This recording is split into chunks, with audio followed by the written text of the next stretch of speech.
Namaskaram. Namaskaram to everyone.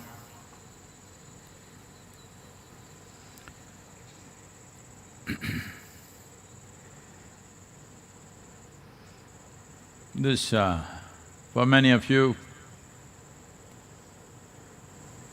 this time, the virus time,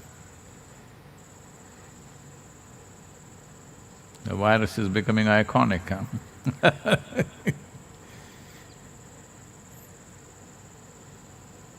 For an invisible thing, it's quite an achievement, becoming a star in the world. Terrible star, but star still. I don't think there's anybody in the world who is not taking their name at least once a day.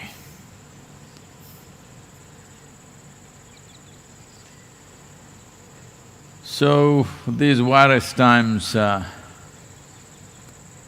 you are forced into inactivity.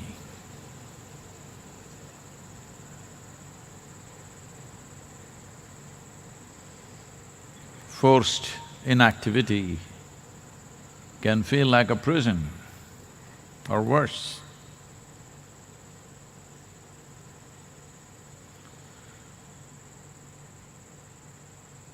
This is because the nature of physicality,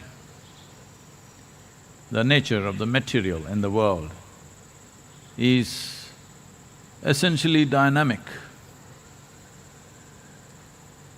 Whether you take an atom or a solar system or the universe, everything that's physical in nature is naturally dynamic, always in movement. Without movement, without dynamism, there is no physical. So the moment you're forced into inactivity, it feels like you're curbed, restricted, imprisoned, or worse, it may feel death-like.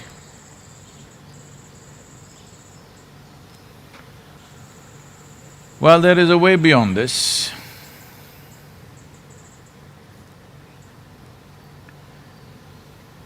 There is dynamism of activity. The dynamism of activity, as all activity, has to have a beginning and an end. It's a limited process. Doesn't matter what is the nature of activity, either human or otherwise. Activity is always a limited process within a defined amount of time and space. Right now, the defined amount of space is probably your home and it's feeling like a big restriction. But even if it was a planet or a solar system or a galaxy, as your capabilities to move extended itself, even a galaxy would feel like a restriction. This is the nature of activity. This is the nature of physical movement. For a snail which is in the garden, this little garden is a cosmos maybe, because it takes from here to there, takes many days, or maybe he will never make the journey. So, how much space is big, how much space is small, what is a restriction, what is not a restriction, all based on one's competence of movement and dynamism. So right now, one must understand the dynamism of activity is a very limited process, no matter how capable you are.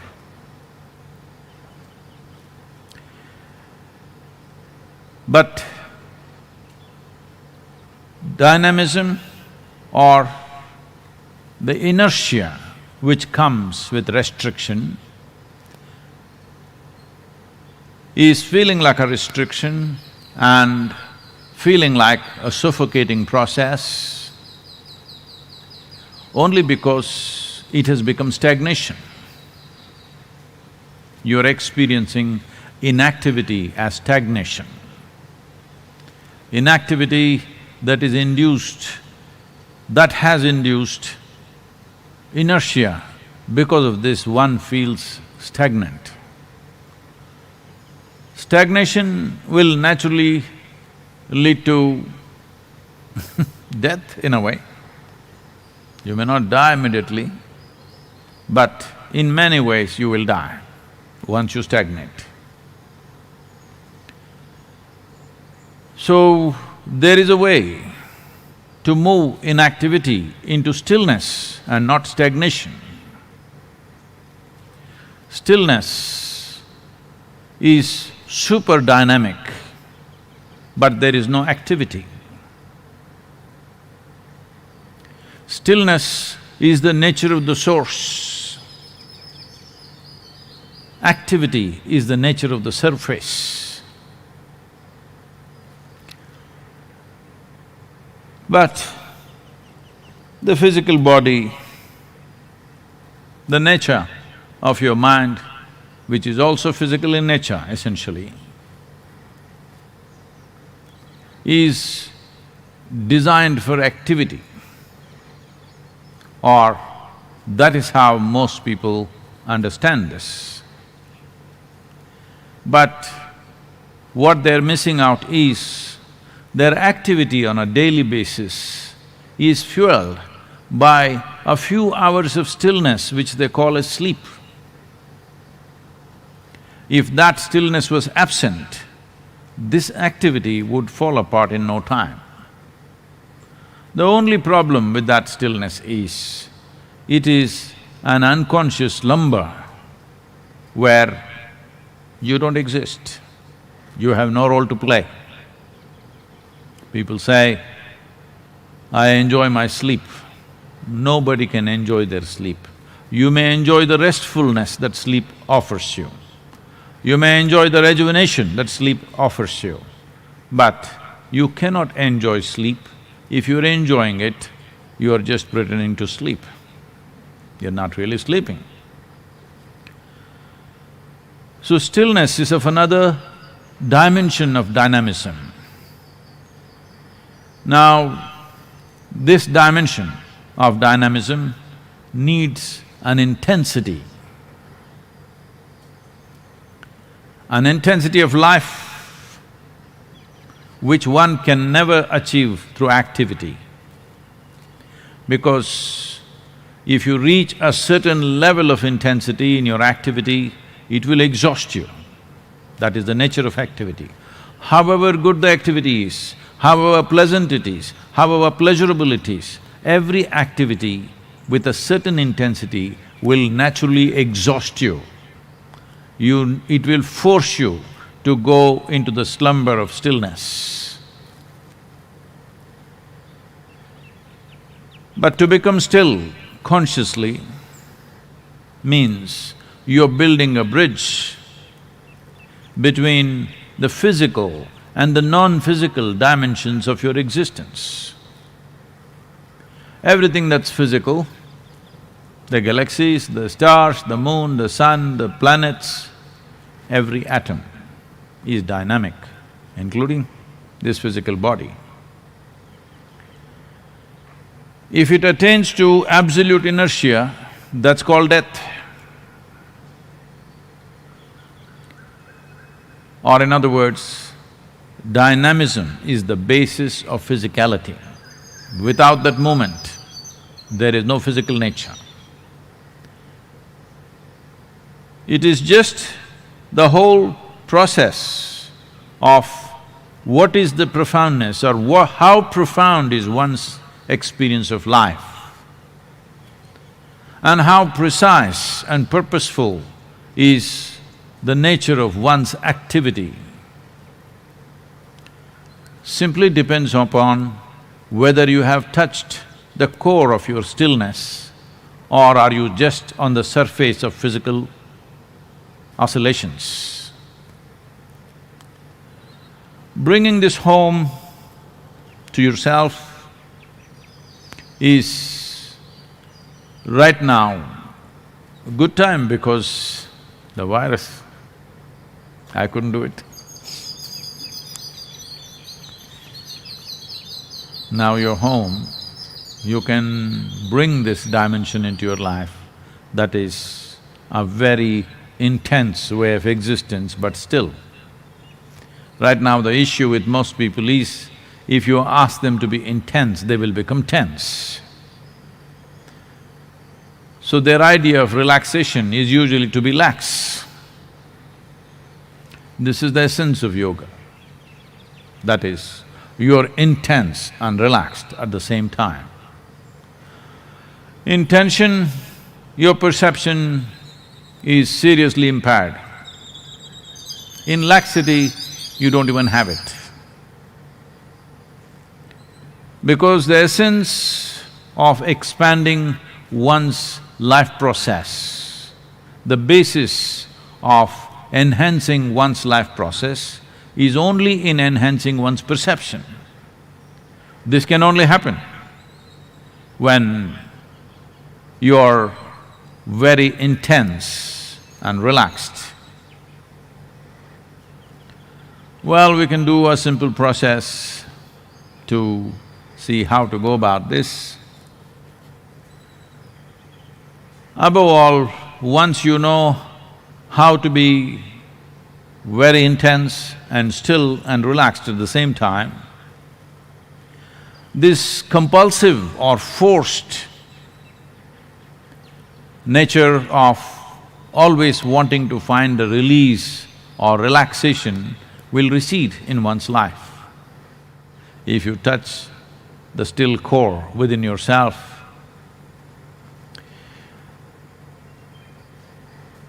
you will touch the original nature of your existence.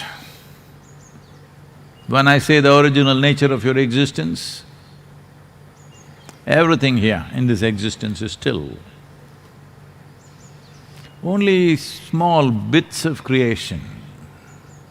There may be billions of stars, but still it occupies less than 1% of the larger space in the existence. So largely, this emptiness is still. But now, slowly, modern science is trying to figure out that there is something very powerful happening in the stillness. That is so with the larger space, that is so with this, because they are not made differently. This small little life and the whole cosmos, everything has been have been created with the same fundamental design. Construction and sophistication of building is different from a single atom to the cosmos, but fundamentally the design is same. Today there is a branch of science which is developing, still many of them think it's controversial, but in the yogic culture forever we said anda pindanda. That means the way the atom is, that is the way the cosmos is. It is just the complexity and sophistication multiplies, but essentially it's the same thing. So this also has a surface which is subject to various physical realities, and this also has a core which is not subject to any of those laws. The laws that govern our physical self, you can clearly see, do not govern your mental scape. If it was so that the laws that govern your physical self also governs your mental scape, actually you would be very comfortable in your home. Right now the body is at home, the mind is all over the place, or so you think. So, you know clearly the laws that govern physical reality doesn't govern your mental space. The laws that govern your mental space does not govern the core of the life that you are. If you build a bridge between your physiology, your psychological space and the core of your existence, the still core of who you are, then you will see activity and inactivity are not very different for you. You can bring yourself to absolute stillness and be phenomenally dynamic. Phenomenally dynamic, because that is the most dynamic space in the existence is the non-physical dimension. So, how do I do this? We could set up a simple process right now, because we have only 40 minutes. I will just kind of guide you through this in a couple of minutes, 2 to 3 minutes maybe. But when you do it by yourself, you must take either anywhere between 12 to 21 minutes to do it by yourself. But right now we will do it in 3 to 4 minutes' time. You sit in such a way, if you can sit cross-legged, it's fine, otherwise sit whichever way and sit with your spine erect, create a little bit of tension right across the body from the top of your head down to your toes. Open your eyes fully, at least create that kind of tension in your eyes like you're staring at something.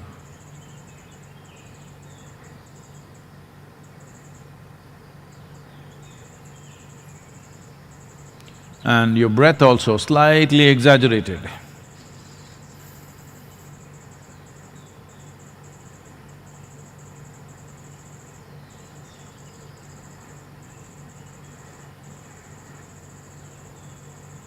Now slowly, just only the breath, relax it.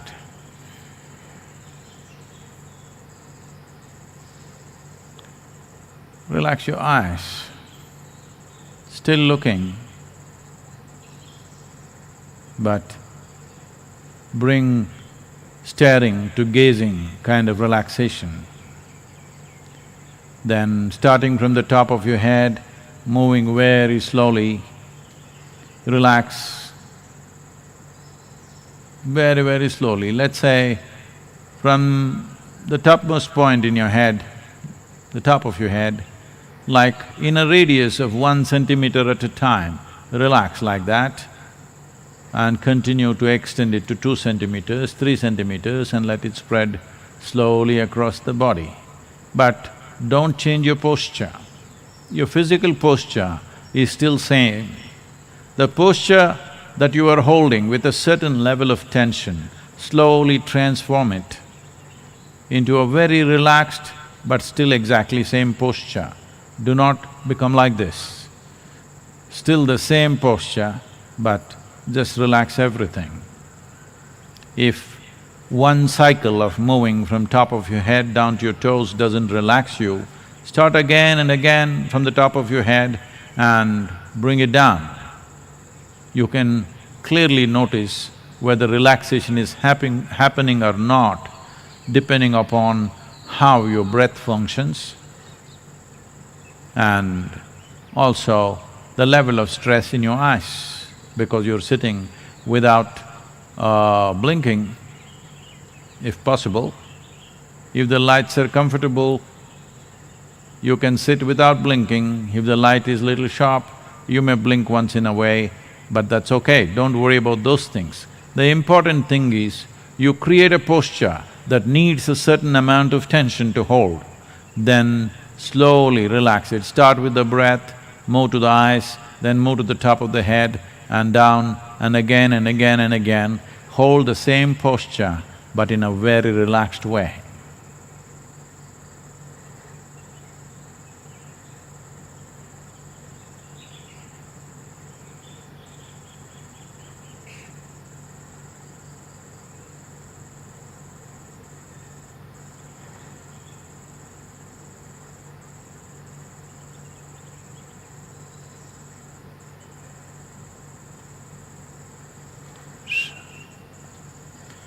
Please do this by yourself, giving yourself anywhere between 12 to 21 minutes.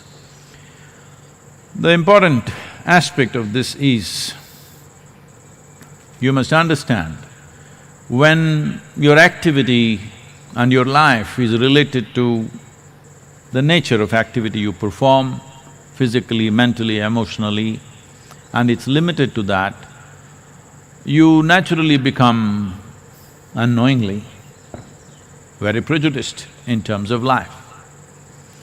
Prejudice means this, that unknowingly you have divided the world. First division happens, me versus the cosmos. Then it feels very lonely, so me and my family versus the cosmos. Then that also feels terrible, as you know right now in the lockdown, me, my friends and rest of the universe. That also doesn't feel good, then you say me and my community and rest of the universe, me and my nation and rest of the universe. Like this we may expand boundaries, but the problem is just this.